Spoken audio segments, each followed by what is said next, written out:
സുഹൃത്തുക്കളെ, സഹോദരങ്ങളെ, എല്ലാവർക്കും ന്യൂസ് കേരള TVM-ലേക്ക് സ്വാഗതം.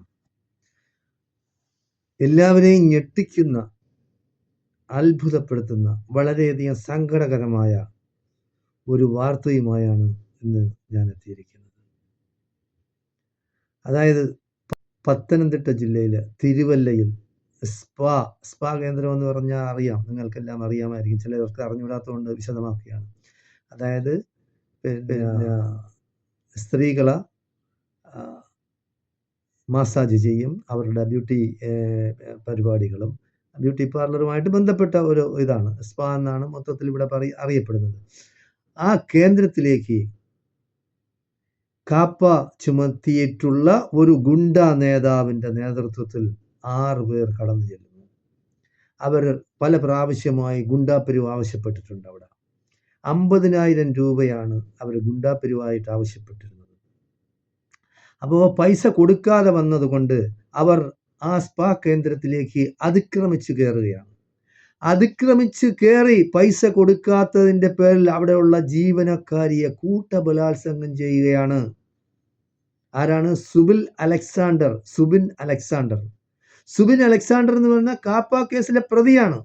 ആ പ്രതിയുടെ നേതൃത്വത്തിലുള്ള ബാക്കി 5 പേരുമായിട്ട് കടന്നു ചെന്ന് അവിടെയുള്ള ജീവനക്കാരിയെ കൂട്ടബലാത്സംഗം ചെയ്ത് നിഷ്ഠൂരമായിട്ട്, എന്നിട്ട് ബലമായി അവിടെ ഉണ്ടായിരുന്ന 25,000 രൂപ കവർന്നെടുത്തവർ പുറത്തുപോയി. നമ്മൾ മനസ്സിലാക്കണം, ഇത് വടക്കേ ഇന്ത്യ അല്ല, ഇത് കേരളമാണ്. കേരളത്തിൽ പത്തനംതിട്ട ജില്ലയാണ്, തിരുവല്ലയാണ്. എത്രയോ ജനങ്ങൾ വസിക്കുന്ന ഒരു സ്ഥലമാണ് തിരുവല്ല എന്ന് പറയുന്നത്. ആളുകേറാ മലയല്ല, ആളുകളും മനുഷ്യരും എല്ലാം പോലീസ് സംവിധാനങ്ങളും എല്ലാം ഉള്ള ഒരു സിറ്റി പോലത്തെ സ്ഥലമാണ് തിരുവല്ല എന്ന് പറയുന്നത്.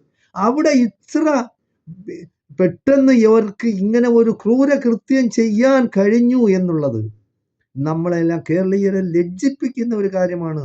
ബാക്കിയുള്ള സ്ഥലങ്ങളിലെല്ലാം ഇതൊക്കെ നടക്കുന്നുണ്ട്, പക്ഷെ കേരളത്തിൽ ഇത് ആദ്യത്തെ സംഭവമാണ് ഇങ്ങനെ. അപ്പോൾ അത് നമ്മൾ മനസ്സിലാക്കണം. അപ്പോൾ കൊടിസുനി എന്ന് പറയുന്ന നേരത്തെ ഒരു തെമ്മാടി ഉണ്ടായിരുന്ന ഒരു ഗുണ്ട, അവൻ നടി ശോഭനയെ ഇതേപോലെ ബലാത്സംഗം ചെയ്തു. പക്ഷെ എങ്ങനെയാണത്? അത് വണ്ടിയിൽ കയറ്റിയാണ്, ഡ്രൈവറെ കൂടെ കൊണ്ടുപോയി വണ്ടിയിലിട്ടാണ് അവർ അത് ചെയ്തത്. അപ്പൊ ഇതെന്ന് പറയുന്നത് അങ്ങനെയല്ല, ഒരു സ്ഥാപനത്തിലേക്ക് കടന്നു കയറി അവിടെയുള്ള ജീവനക്കാരിയെ കൂട്ടബലാത്സംഗം ചെയ്യുന്നു. അത് സംഭവം നടന്നെന്ന് പറയുന്നത് ഫെബ്രുവരി 1-ാം തീയതിയാണ്. ഫെബ്രുവരി 1-ാം തീയതി അത് നടന്നതിന് ശേഷം ഇന്നലെയാണ് കേസ് അവർ പോയിരിക്കുന്നത്. കാരണം ഭയന്ന്, പിന്നെ മാനഹാനിയും ദ്രവ്യനാശവും ഫലമെന്ന് പറഞ്ഞു കേട്ടിട്ടില്ലേ പണ്ട്. അപ്പോൾ അതുകൊണ്ട് ഇതെല്ലാം തരണം ചെയ്യണമെങ്കിൽ ജനങ്ങളുടെ മുമ്പിൽ നാറില്ലേ. അപ്പോൾ ഇങ്ങനെയുള്ള പ്രശ്നങ്ങൾ ഉള്ളത് കൊണ്ടാണ് അവരെന്തായാലും ശരി സമ്മേളനം വീണ്ടെടുത്ത് കേസ് പോലീസ് സ്റ്റേഷനിൽ കൊടുത്തു. 3 പേരെ അറസ്റ്റ് ചെയ്തിട്ടുണ്ട്. അതായത് സുബിൻ അലക്സാണ്ടറേയും അവൻ്റെ കൂടെ 2 പേരെ അറസ്റ്റ് ചെയ്യുന്നു. 3 പേര് ഇപ്പോഴും ഒളിവിലാണ്. എന്തുകൊണ്ടാണ് പോലീസ് സമ്മതിക്കുന്നത്? എന്തുകൊണ്ടാണ് ഇവരെ അറസ്റ്റ് ചെയ്ത് ഇവരുടെ നിർബന്ധമായിട്ടും ഇവനൊക്കെ മാക്സിമം ശിക്ഷ വാങ്ങിച്ചു കൊടുക്കണം? പോലീസ് യാതൊരു കാരണവശാലും ഇതിൽ അമാന്തം കാണിക്കരുത്.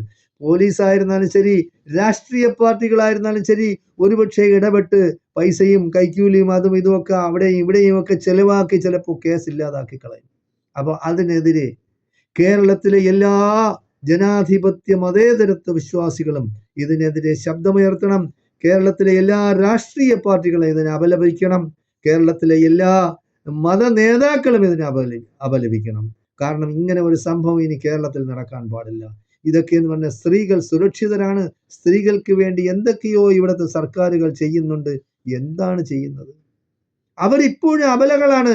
അവർക്ക് ഇപ്പോഴും സുരക്ഷിതമായി സഞ്ചരിക്കാനോ, അവരുടെ കേന്ദ്രത്തിലാണ്, അവരുടെ വീട്ടിനകത്താണ്, അവരുടെ സ്ഥാപനത്തിലാണ്.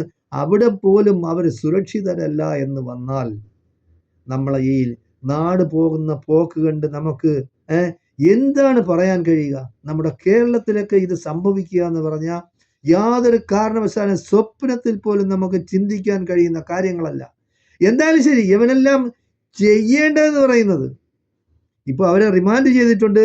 പോലീസ് നല്ല രീതിയിൽ കൈകാര്യം ചെയ്യണം. വേറൊന്നും പറഞ്ഞിട്ട് കാര്യമില്ല. പോലീസ് കൈകാര്യം ചെയ്തില്ലെങ്കിൽ യവനെയൊക്കെ ജയിലിൽ കൊണ്ടുപോകുമ്പോൾ ജയിലിലുള്ള ബാക്കിയുള്ള തടവുകാരെങ്കിലും യവനെയൊക്കെ ശരിയാക്കണമെന്നാണ് എനിക്ക് പറയാനുള്ളത്.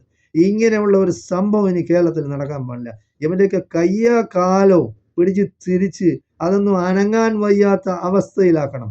ആ കയ്യും കാലും കൊണ്ട് മേലിൽ അങ്ങനെ ചെയ്യാൻ പാടില്ലാത്ത കാര്യങ്ങൾ ചെയ്തതിന്റെ പേരിൽ അതൊന്നും ഇനി വർക്ക് ചെയ്യാൻ അത് പ്രവർത്തനരഹിതമാക്കണമെന്നാണ് എനിക്ക് പറയാൻ. ഇങ്ങനെയുള്ളവന്മാർക്ക് യഥാർത്ഥത്തിൽ ചെയ്യേണ്ടതെന്ന് പറയുന്നത് ഇഞ്ചക്ഷൻ കൊടുക്കണം. ആ സ്ഥലം മരവിപ്പിക്കണം. എന്തുകൊണ്ടാണോ അവന്മാർ ബലാത്സംഗം ചെയ്തത് ആ സ്ഥലം മരവിപ്പിച്ച് യവനെയെല്ലാം ഷണ്ണന്മാരാക്കിയ പുറത്ത് വിടാവുമെന്നാണ് എൻ്റെ അഭിപ്രായം.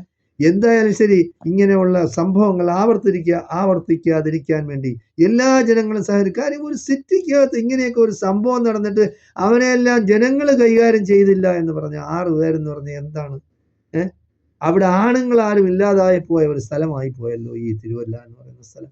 എന്തായാലും ശരി, ഇതിനെതിരെ ശക്തമായ നടപടി ഗവൺമെന്റ് എടുക്കണമെന്നും പോലീസ് നിർബന്ധമായിട്ടും ഇത് ബാക്കിയുള്ള കുറ്റവാളികളെയും കൂടി അറസ്റ്റ് ചെയ്ത് നിർബന്ധമായിട്ട് യവനെയൊക്കെ നല്ല ശക്തമായ രീതിയിൽ കേസ് മുന്നോട്ട് കൊണ്ടുപോകണമെന്നും ഇതിൽ നിന്ന് യാതൊരു കാരണവശാലും ഇവർ രക്ഷപ്പെടാൻ അനുവദിക്കരുതെന്നുമാണ് എനിക്ക് പറയാനുള്ളത്. ഇങ്ങനെയുള്ള സംഭവങ്ങൾ കേരളത്തിൽ ആവർത്തിക്കാതിരിക്കട്ടെ. നിങ്ങൾക്കെല്ലാവർക്കും നന്ദി, നമസ്കാരം. ജയ് ഹിന്ദ്, ജയ് ഭാരത്.